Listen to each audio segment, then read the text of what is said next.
kuri Murindi Official TV ho tubageza amakuru meza cyane. Uyu munsi turabagezaho insengero zafunguwe muri Kigali. Insengero nyinshi rwose zafunguwe. Abantu ku cyumweru rwose mwitegure kujya gusenga. Urusengero rwa mbere rwafunguwe ni urusengero rwa AR Nyabikenke. Nyabikenke rwose ni urusengero rugaragara mu kagari ka Nyabikenke, umurenge wa Bumbogo. Umuyobozi warwo rwose urwo rusengero yitwa Bushogoza Bahizi Irene. Umuyobozi w'urusengero rwa AR Nyabikenke yitwa Bushogoza Bahizi Irene. Urusengero rwa kabiri rwafunguwe ni Paroisse Catholique Saint Raphaël Gahang Gihogwe. Okay. Urusengero rwa Gihogwe narwo rwose rwafunguwe. Uru ni urusengero ruboneka mu kagari Agateko, umurenge wa Jare. Rwose ku cyumweru mwitegure kujya gusenga abakatolike muri Paroisse Saint Raphaël Gihogwe. Rwose ni mu murenge wa Jare. Umuyobozi w'ikatolike yitwa Ntivuguruzwa Jean Pierre. Uru ni urusengero rwo rwafunguwe. Urusengero rwa gatatu ni Salvation Army Church. Iyi Salvation Army Church ni urusengero ruboneka mu kagari ka Kagarama muri Kinyinya. Mu kagari ka Kagarama muri Kinyinya. Umuyobozi w'i Salvation Church Army Church yitwa Kamire Jeannette. Abakristo bo muri Salvation Army Church, abakristo ba Kamire Jeannette, ku cyumweru ni karibu muze mugane urusengero. Urusengero rwa kane rwafunguye ni Adventiste Bibare. Ni Adventist Church Bibare rwose yafunguwe, iboneka mu kagari ka Bibare. Noneho umurenge ni Kimironko. Umuyobozi wa Adventiste Bibare Rugamba Innocent. Uyu rwose Rugamba Innocent, congratulations kuko urusengero rwawe rwafunguwe kuko wakoze byinshi.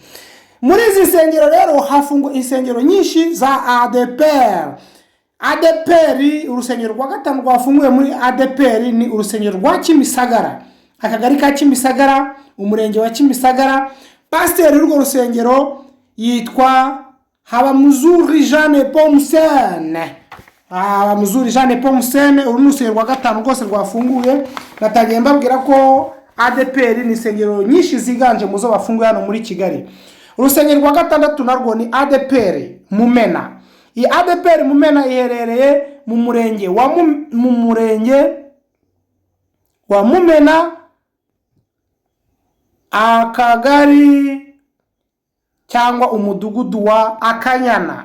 Ntabwo nabiraga neza. Akanyana rwose, umudugudu wa Akanyana. ADPR Mumena. Felicitation Pasteur Aloys Uwakarema. Uyu Pasteur Aloys Uwakarema rwose umushumba wa ADPR Mumena. Felicitation, urusengero rwa gatatu rwafunguye rwo muri ADPR. Urusengero rwa karindwi narwo ni ADPR Kabeza. ADPR Kabeza iherereye mu kagari ka Rubirizi, umurenge wa Kanombe, umudugudu wa Bukunzi. Urwose ruyobowe n'umupasiteri rwose, umukozi w'Imana, Pasteur Nzaramba Bernard. Pasteur Nzaramba Bernard yakoze byinshi rwose, urusengero rwe rubasha gufungurwa. Felicitation ku cyumweru rwose abakristo mugane uru rusengero. Urusengero rwa munani ni Catholique Saint Ignace rwose Samuduha. Uru ni urusengero ruherereye mu kagari ka Rubirizi, umurenge wa Kanombe, umudugudu w'ubumwe. Uri Catholique rwose yowe na Padiri Ntagungira Jean Bosco. Ntagungira Jean Bosco, felicitation kuko wakoze ibishoboka byose, ibyo bagusabaga, amabwiriza wasabwaga, ibyasabaga soundproof, amapave ndusikare nayo waburaga. Biragaragara rwose ko hari icyo wakoze.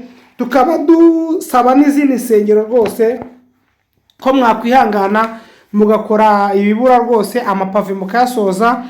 Nk'urusengero rwose rwa ADPR Murindi ni urusengero rwiza cyane kandi urusengero narw'iterambere, urusengero rufite inkingi nziza, urusengero rukomeye muri Kigali rwose. Natwe turi kure, tugeze kure, ahubwo abayobozi badusure natwe barebe. Kandi ikindi, abakristo murambura amaboko rwose, mwubake urusengero rwanyu. Uwiteka nawe azabasumbusha abubakire ingo zanyu. Nimuze mwubakire urusengero rw'Uwiteka karibu yari Murindi official TV1, ni mugane rwose insengero zanyu, Uwiteka azabagana nawe. Ciao ciao.